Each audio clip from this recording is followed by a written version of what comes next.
Welcome to the Freddy Fazbear virtual experience. Use the console in front of you to navigate the menu and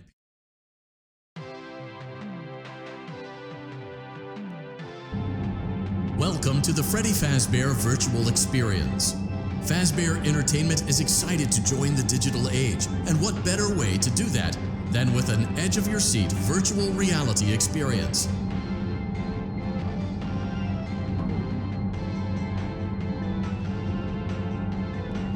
We know that Fazbear Entertainment has developed something of a bad reputation over the last few decades, and while it's true that some stories associated with our name were loosely based on actual events, the majority of them were total fabrications from the mind of a complete lunatic, lawsuits pending. But we aren't above laughing at ourselves. Ha ha ha. That's why we have recreated many of these completely fictitious scenarios, lies, that you've been fed over the last several years into a hilarious VR game, in the hopes that we can finally move past these childish ghost stories and develop a new relationship with you, as well as your kids. Don't forget the merch, perfect for birthdays. So sit back and enjoy a few scares.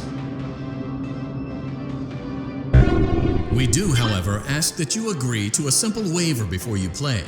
It's mostly just legal mumbo-jumbo and isn't at all based on user experiences thus far or injuries associated with testing. Just touch the button to agree, and then we can jump right into some harmless fun that can't harm you at all in any harmful way. Thank you for playing the Freddy Fazbear virtual experience.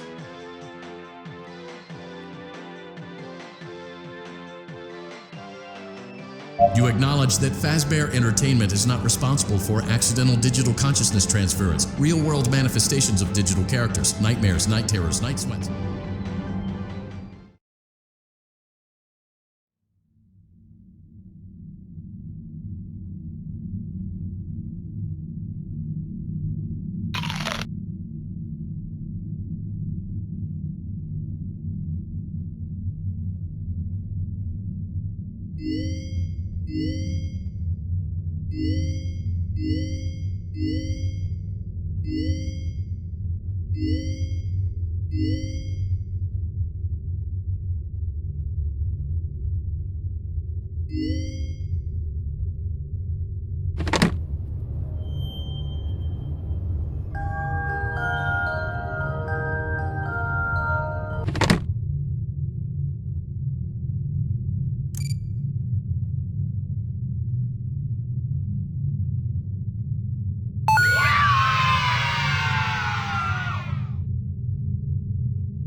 To help you get settled in on your first night.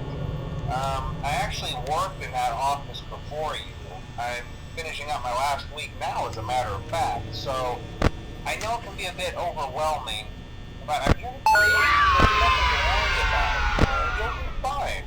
So let's just focus on getting you through your first week, okay? Let's see. First, there's an introductory greeting from the company that I'm supposed to read. It's kind of a legal thing, you know. Welcome to Freddy Fazbear's Pizza, a magical place for kids and grown-ups alike, where fantasy and fun come to life. Fazbear Entertainment is not responsible for damage to property or person. Upon discovering that damage or death has occurred, a missing person report will be filed within 90 days as soon as property and premises have been thoroughly cleaned and bleached. Replaced. Blah, blah, blah. Now, that might sound bad, I know, but there's really nothing to worry about.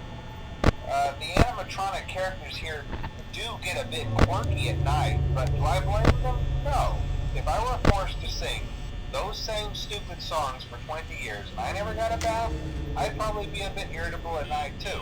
So remember, these characters hold a special place in the hearts of children, and we need to show them a little respect, right? Okay. So just be aware, the characters do tend to wander a bit. They're left in some kind of free roaming mode at night. Something about their servos locking up if they get turned off for too long. They used to be allowed to walk around during the day too, but then there was the bite of 87. Yeah. It's amazing that the human body can live without the frontal lobe, you know? Now, concerning your safety, the only real risk to you as a night watchman here, if any, is the fact that these characters, if they happen to see you after hours, probably won't recognize you as a person. They'll most likely see you as a metal endoskeleton without its costume on. Now, since that's against the rules here at Freddy Fazbear's Pizza, they'll probably try to forcefully stuff you inside a Freddy Fazbear suit. Now, that wouldn't be so bad if the suits themselves weren't filled with cross beams, wires, and animatronic devices, especially around the facial area.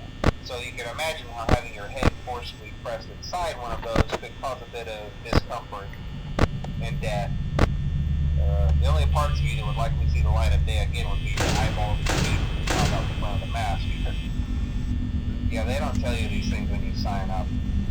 But hey, First Station agrees. I'll chat with you tomorrow. Check those cameras and remember to close the doors only if absolutely necessary. Gotta conserve power. Alright, good night.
while I talk, just to make sure everyone's in their proper place, you know. Interestingly enough, Freddy himself doesn't come off stage very often. I've heard he becomes a lot more active in the dark, though, so hey, I guess that's one more reason not to run out of power, right? I also want to emphasize the importance of using your door lights. There are blind spots in your camera views, and those blind spots happen to be right outside your doors. So if you can't find something or someone on your cameras, be sure to check the door light. You might only have a few seconds to react. Not that you would be in any danger, of course. I'm not implying that. Also, check on the curtain in Pirate Cove from time to time. The character in there seems unique in that he becomes more active if the cameras remain on for a long period of time. I guess he doesn't like being watched. Anyway, I'm sure you have everything under control. Talk to you soon.